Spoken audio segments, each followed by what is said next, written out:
an expert on cryptocurrency. And ladies and gentlemen, without further ado, please help me give a warm Malaysian welcome to Andreas Antonopoulos.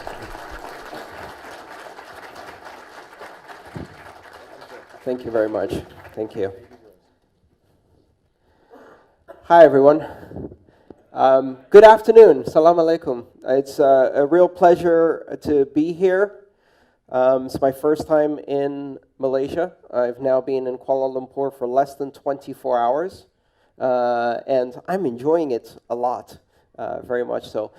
This is my latest book. It was published in September. It's called The Internet of Money. People often find that this is a difficult topic to understand. Bitcoin is a difficult topic to understand, and I've published 2 books on it.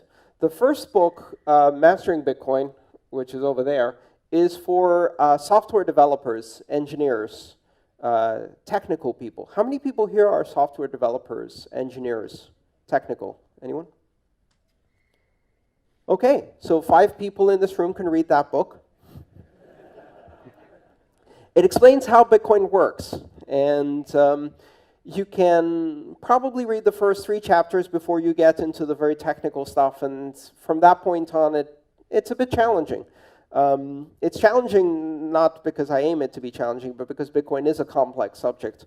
Now, for everybody who's not a developer, the reason I published that book, The Internet of Money, is this isn't about how it works. This is about why it matters. And it's a collection of 11 of my talks delivered in this format. And it explains the philosophy of money, the implications of Bitcoin on society, and it's a book for everyone. It's the book I gave my mom to read, and she doesn't understand anything about computers or money, so that's a good start.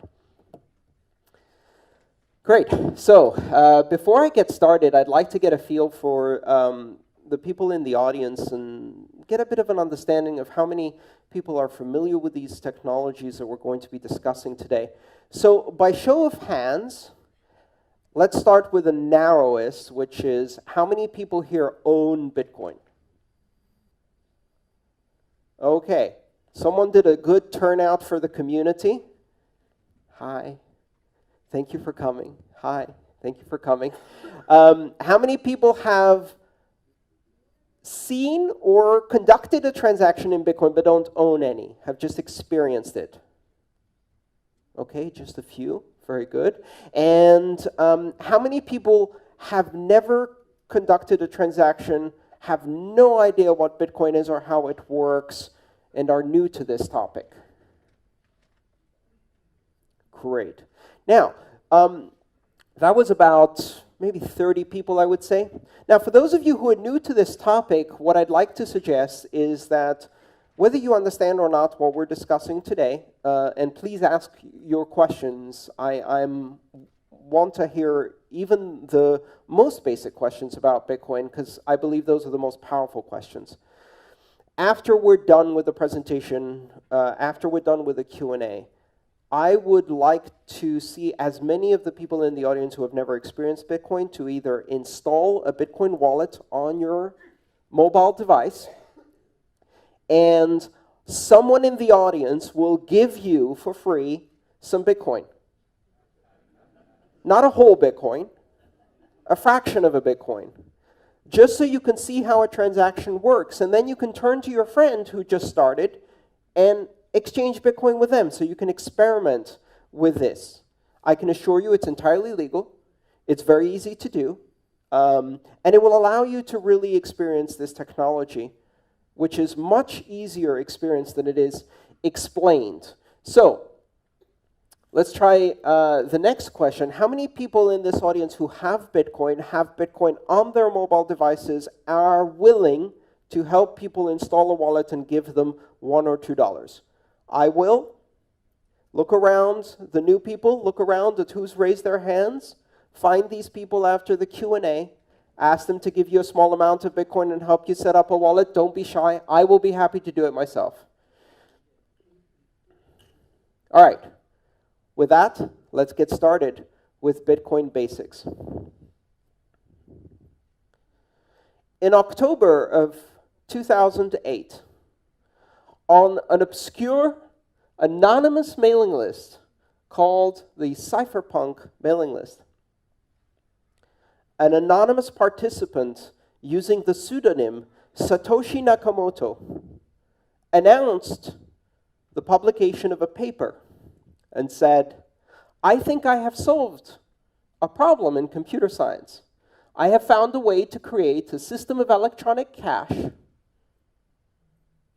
that is direct between people, peer-to-peer, as we use the term in computer science. In this system of electronic cash, I've written a white paper and I have implemented it in software." And on that day, Satoshi Nakamoto published the white paper. You can download it online. It's available at bitcoin.org. You can do a search for it, the Satoshi Nakamoto white paper or the Bitcoin white paper. And in 9 pages, Satoshi Nakamoto described in detail and in ways that predicted many of the things that happened over the next 7 years, what Bitcoin was and what Bitcoin could become and how it would work. But he didn't stop there, or she didn't stop there, or they didn't stop there, because we don't know if Satoshi Nakamoto is a man, a woman, or a group of people, or an alien being from the future. Okay, probably not that last one. Satoshi Nakamoto then published software and invited people to participate in running a network. And this gives you the first hint as to how Bitcoin works. Bitcoin is software. Bitcoin is an application, among other things. You download this application, you run it on your computer. You can run it on a laptop, you can run it on a desktop, preferably on a computer that's permanently connected to the internet.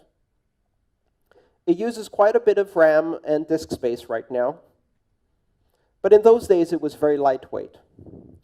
And if you run this program, it reaches out on the internet and it finds other people running this program.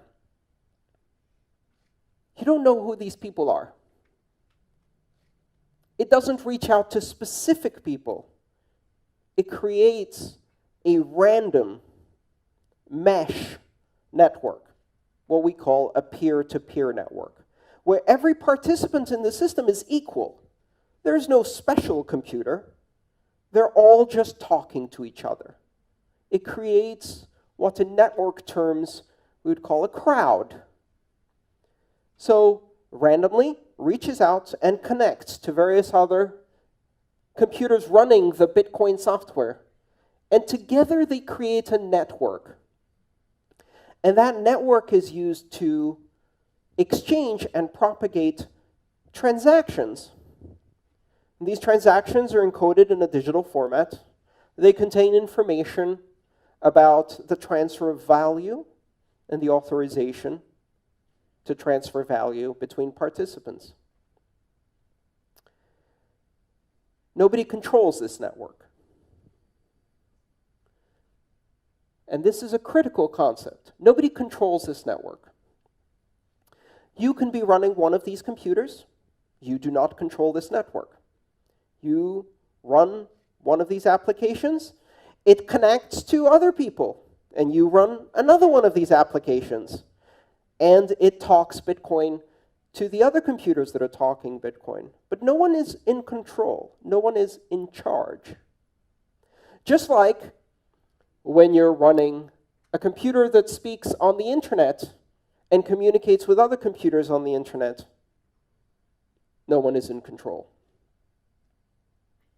If you interact directly between these systems. That network started on January 3rd, 2009. And on that day, the world changed. For the first time in the history of money, in the history of trust, in the history of institutions, in the history of humanity, A system that is completely independent of authority, is completely independent of institutions. A system that develops trust as the result of collaboration, communication, and computation through cryptography was born. This system allows people to exchange value, to transmit money. And this money is called Bitcoin.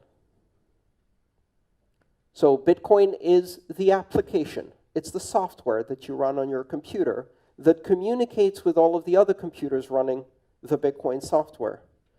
Bitcoin is the name of the network that runs, the Bitcoin network, which is the collection of all of these computers.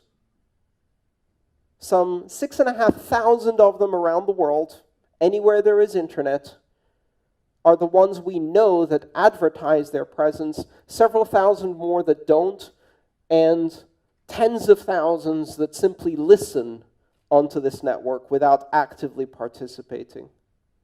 The Bitcoin network.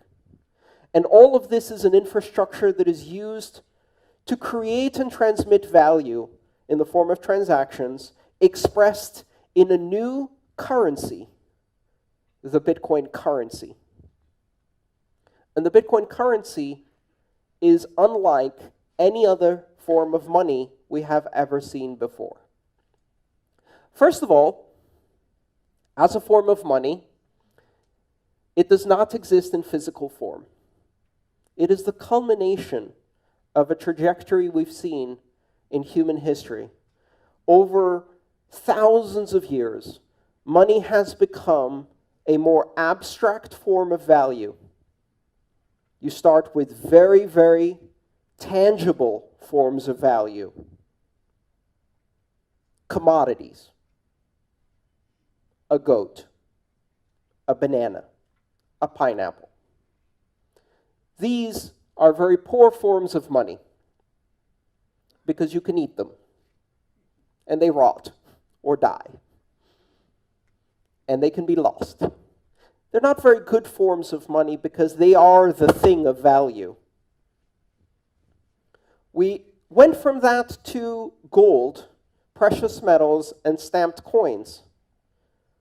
These are better forms of money because you cannot eat them. They do not die or rot.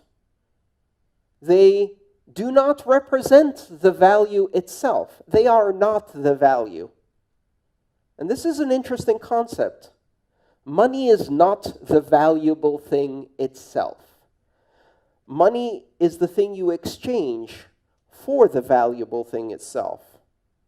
The reason bananas are not good money is because bananas are the value you're trying to get. Money is the thing you exchange for bananas that has no value in itself.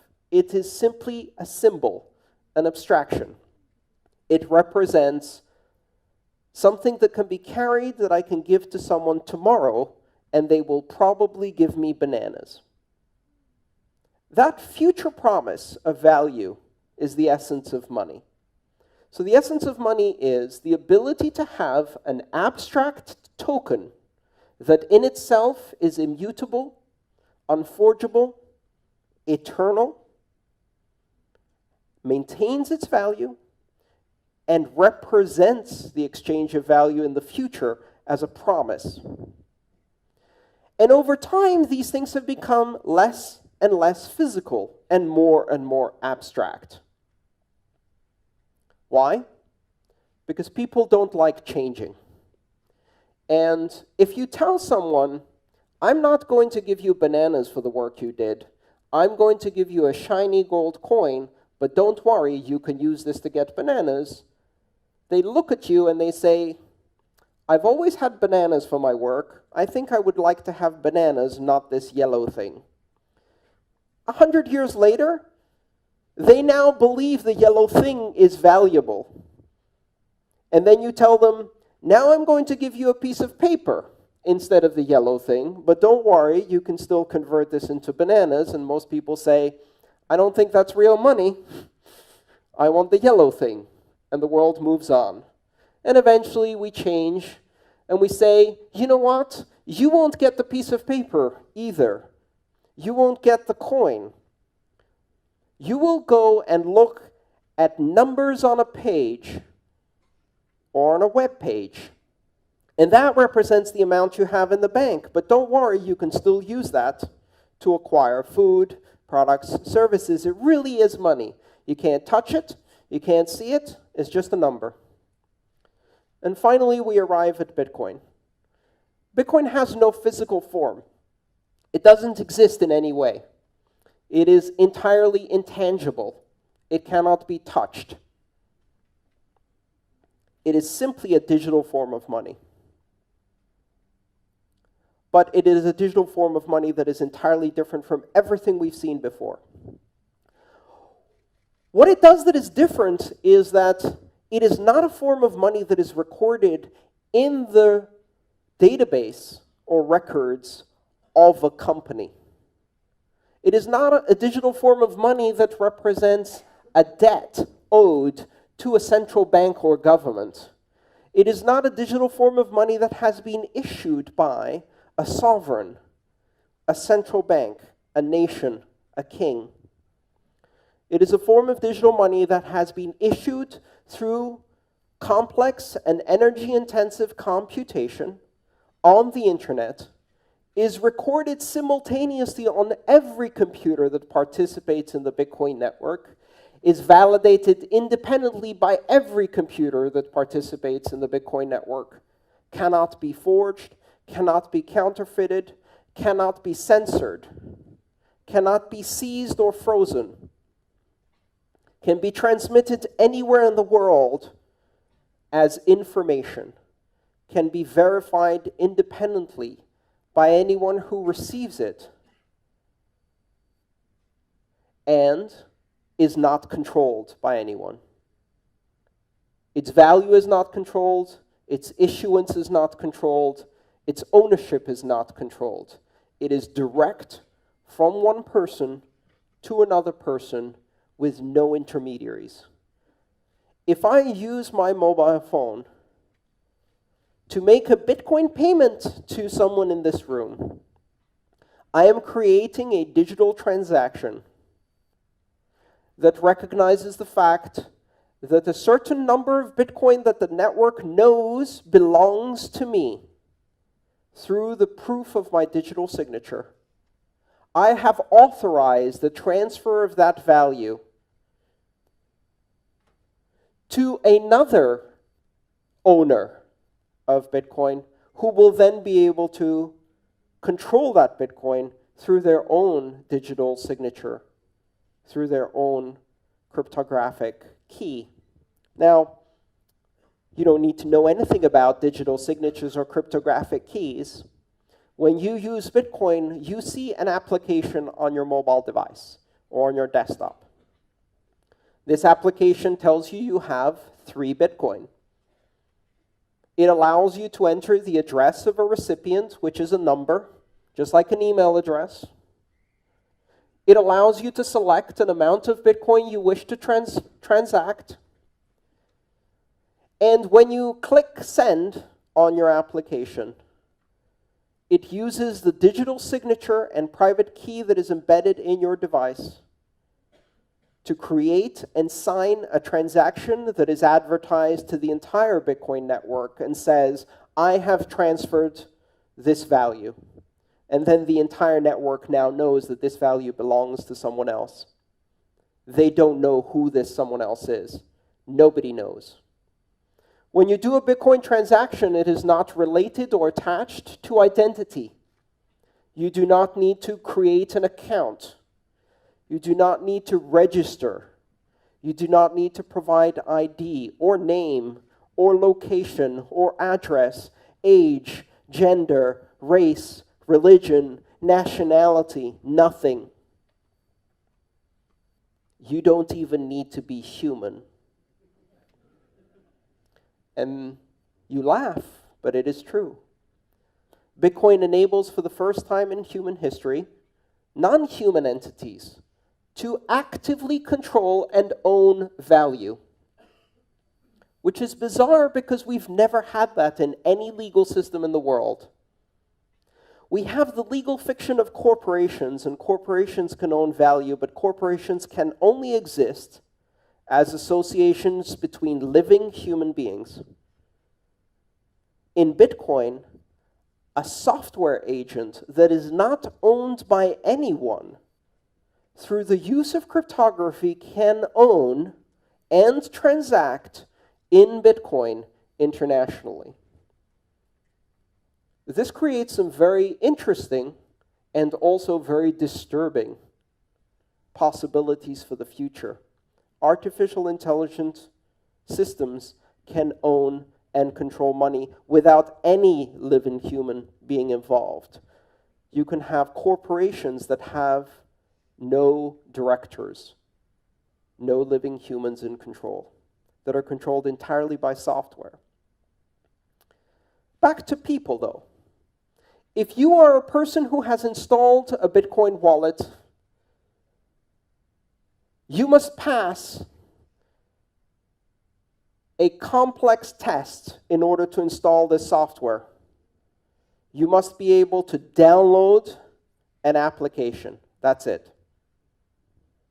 Now, if you happen to own an iPhone, you must remember your iTunes password in order to install an application. And so far, I have found that this is the most difficult part of becoming part of the global economy of Bitcoin, is remembering your iTunes password.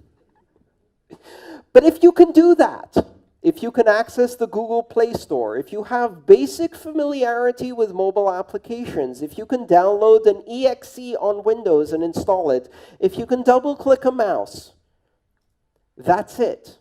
You don't have to provide your name, your email address. You don't register or create an account. You don't have to prove who you are, where you are, or show that you are worthy. You do not have to have a credit score. You do not have to be authorized. This is something that is entirely different from every system of money we've ever had before. Now, for the internet generation, this is a very familiar concept. When you open a browser and you start using the web, do you have to register or get a license to use the web? Do you have to create an account to visit Wikipedia? No. The only requirement is that you are able to download, install, and operate a web browser. There was a time when the idea of allowing every human to be able to communicate without borders or censorship on the World Wide Web was terrifying to people. To some people, it still is terrifying. Most of the younger generation find it liberating in a global sense. Bitcoin does that to money.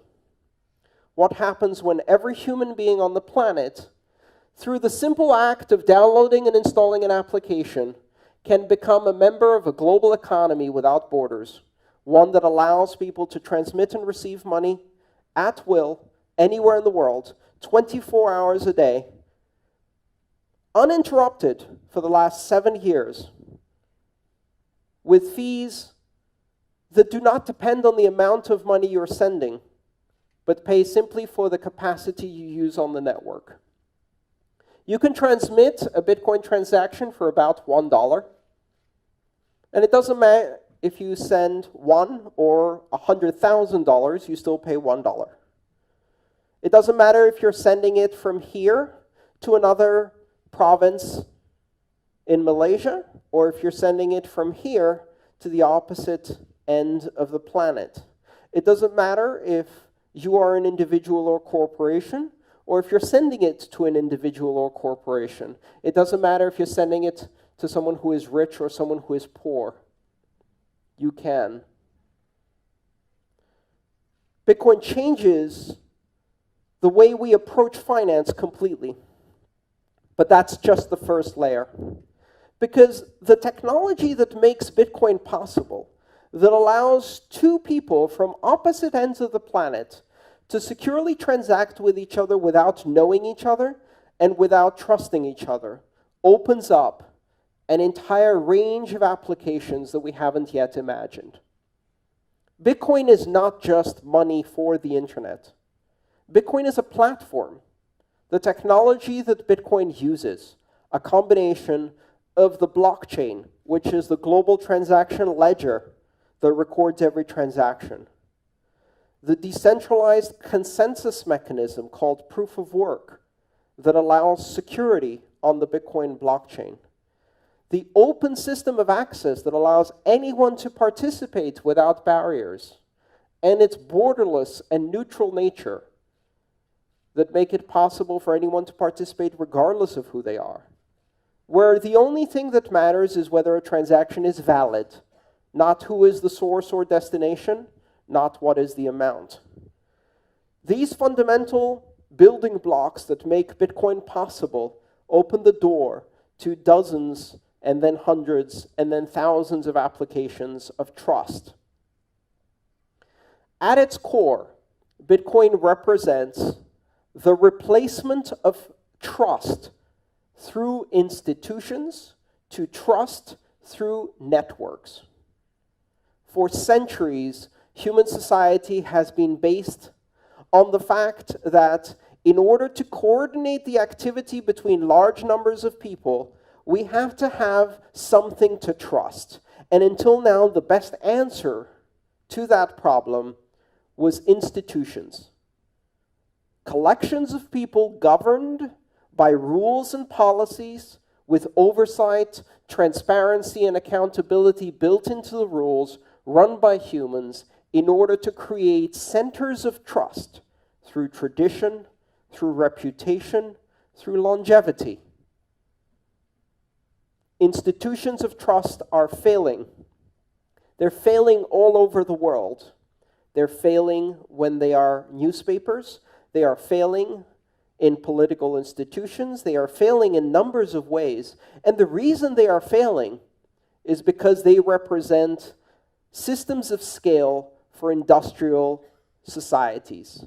And we are no longer industrial nation-state societies. We are now information societies of global scale that collaborate across borders at massive scale. We are now solving problems that affect not 30 million people in one country, but 7.5 billion people on one planet. And for problems of that scale and collaboration of that scale, traditional institutions do not work. They fail to scale. They're not evil. They're not deliberately corrupt. They simply fail to solve the problems of a global society. And yet, during that very time that we see these institutions failing, we have seen the emergence of new systems of governance, of new systems of global collaboration, systems that do allow us to collaborate, communicate, and solve problems at scale. And the first of those systems was the internet. And with that, we see the first system of communication that transcends nations, that transcends borders, that allows anyone everywhere and anywhere to communicate. Bitcoin represents that happening to money. It represents a network-centric system of money that is beyond the nation state. A network-centric system of money that scales and allows people to collaborate on a global basis, that allows anyone everywhere and anywhere to participate in a global economy without barriers, without borders, without ID, without credentials, simply through the act of running software. And that will change the world. Thank you.